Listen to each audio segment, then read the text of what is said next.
sitting blue for me and you. And I think to myself,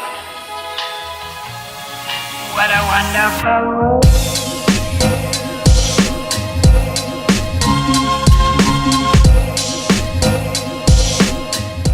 Welcome back to my channel. It's me again, Divine. Kung bago ka pa lang dito sa channel ko, hello! I make beauty videos, lifestyle videos, and marami pang iba. If you are interested sa mga gantong bagay, please subscribe to my channel and sana click mo yung notification bell beside it para every time mag-upload ako ng video, mananotify ka. In today's video, ipapakita ko sa inyo kung paano ko ginagawa ang aking everyday makeup look. And kung nakikita nyo ang ating filming setup ngayon, ayan. Okay ba siya, guys? Gusto nyo ba? Kung meron kayong mga gustong colors, please comment down below. If you like this setup, guys, please comment down below. Anyways, ayun nga, today I will show you my everyday makeup look, kung ano lang yung aking go-to makeup, like for everyday, pag lumalabas ako, or ayan, nagmamadali ako. Ayan ang aking makeup look. Kung gusto nyong malaman kung paano ko nagawa tong makeup look na to, and kung ano yung mga products na ginamit ko for this look, please keep on watching. First of all, guys, nag-moisturize muna ako, and I'm always using this one. This is from Kris. This is the MADECA CICA cream.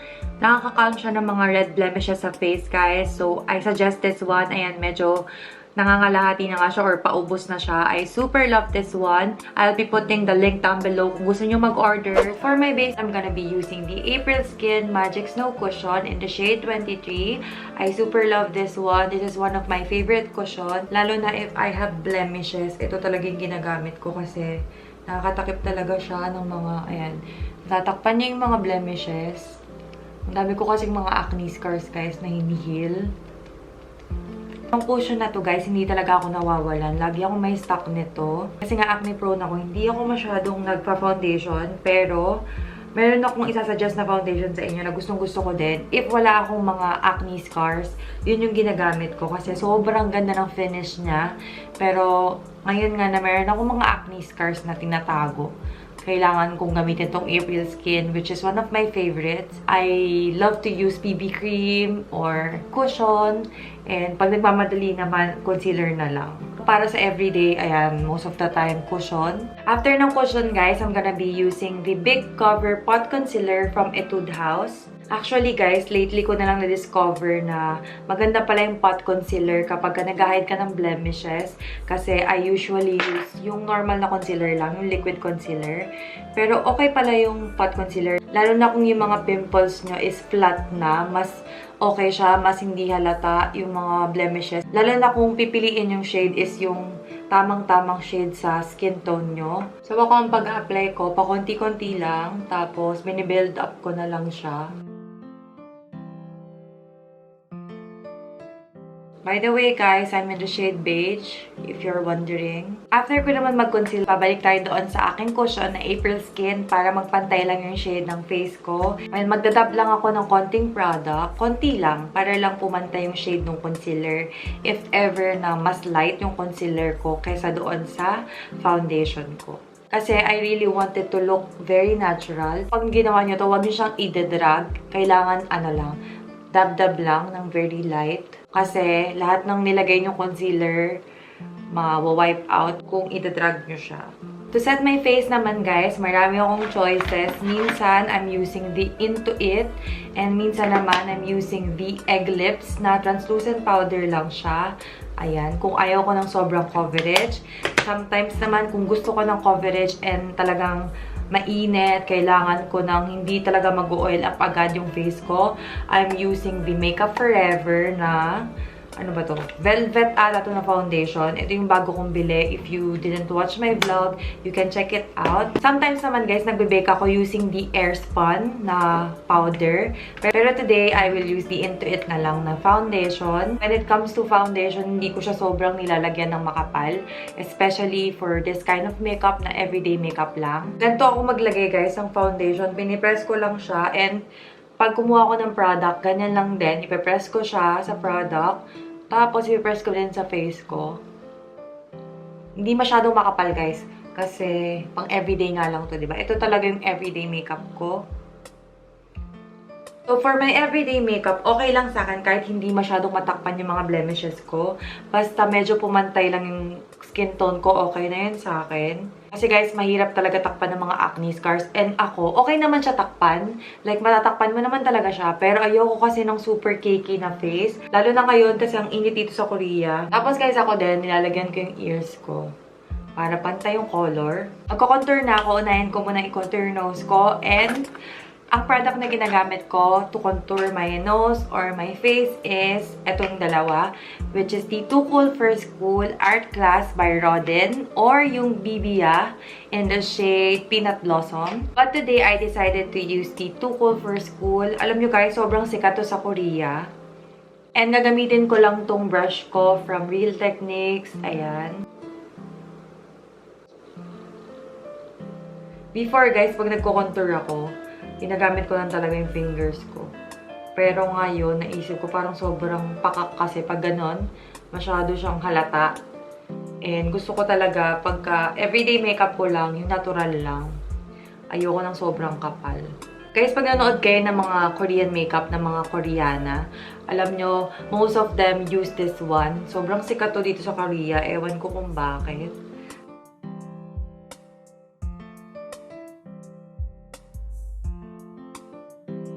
And then, sa aking face, ito pa rin yung gagamitin ko, pero i-mix ko lang yung dalawang colors. Tapos, tap mo lang yung excess powder.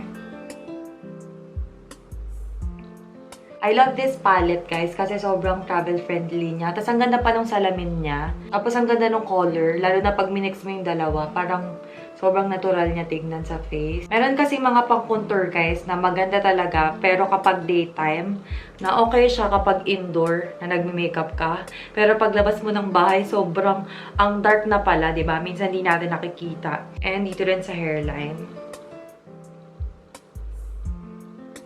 Minsan, guys, pag nagmamadali ako, hindi na ako nagko-contour. After mag-contour, guys, unahin ko na muna yung lip tint kasi sobrang pale ko sa camera. And usually, guys, pag nag-makeup ako, huli talaga ang lip tint. Pero sobrang pale ko sa camera, kaya mag-lip tint na ako.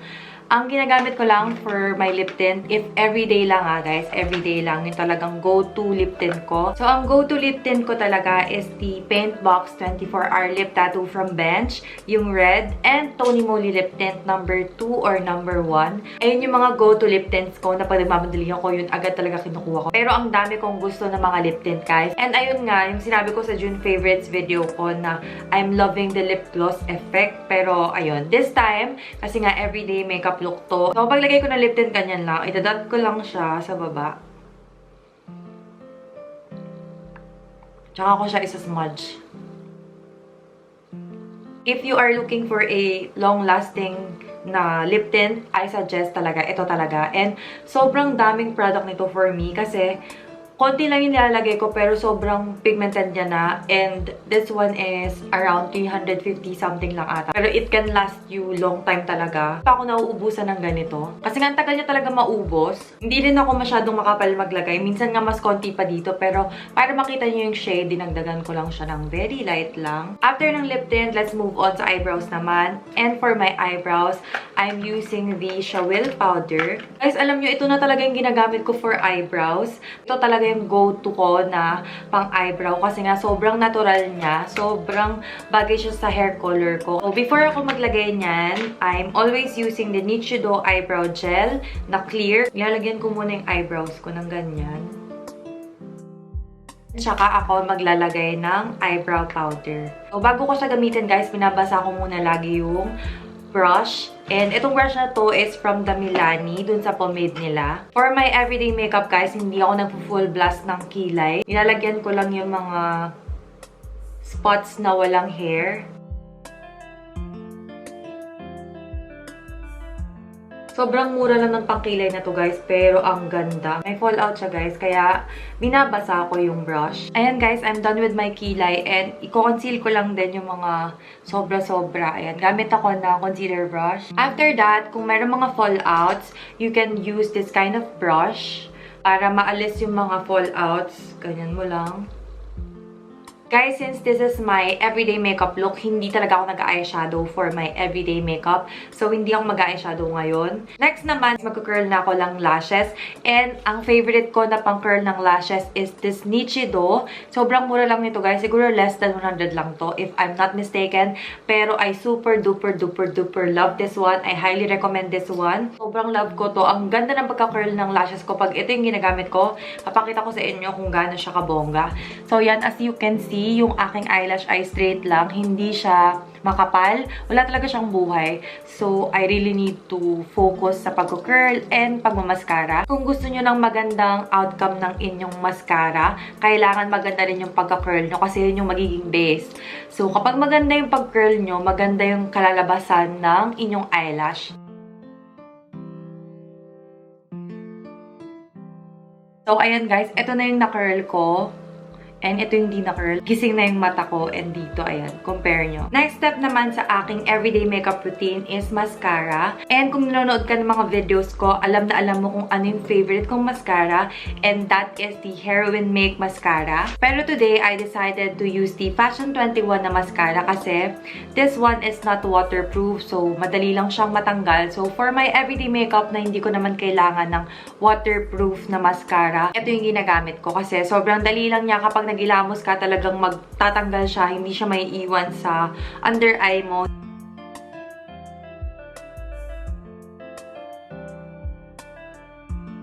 When it comes to blush on, I prefer yung mga powder na these days. Pero before, I always use yung mga gel type. Yung sa Everbilena, that's what I always use. Pero these days, sobrang talagang oily ng face ko.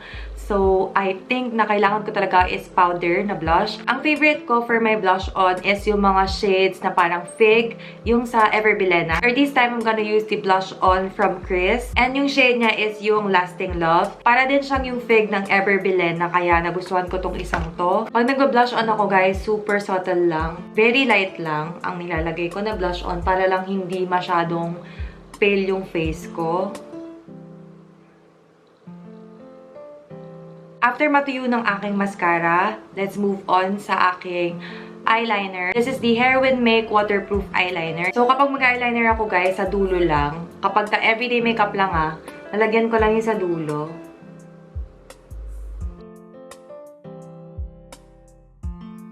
I highly suggest this eyeliner sa mga beginners kasi super dali lang niyang gamitin. Sobrang nipis lang niya. Parang hindi ka masyadong magkakamali dito. Hindi katulad ng mga ibang eyeliner. Kapag mga beginner kayo, guys, huwag kayong gumamit ng mga liquid eyeliner na parang brush kasi mas mahirap yung gamitin. You can use the pen liner like this kasi mas madali to. Mas makukontrol mo siya. Kukuha ko ulit nitong pang-contour na to na konti lang. Tapos, ang gagawin ko, lalagyan ko lang siya dito.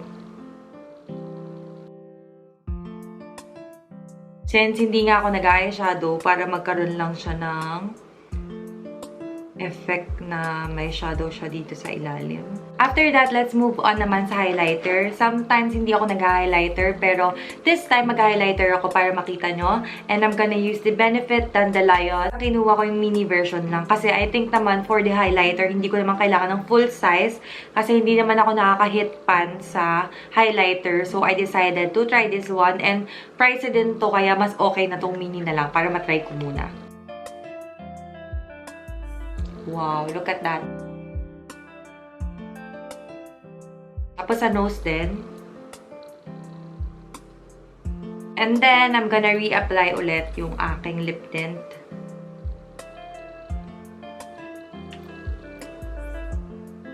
So, that's it for my everyday makeup tutorial, guys. Sana nagustuhan nyo. Please comment down below kung meron kayong mga questions, suggestions. I'll be putting all the products that I use sa description box kung interested kayo. And kung hindi pa kayo nakaka-subscribe sa aking channel, mag-subscribe na kayo. And thank you so much for watching, guys. And I hope to see you on my next videos. Bye!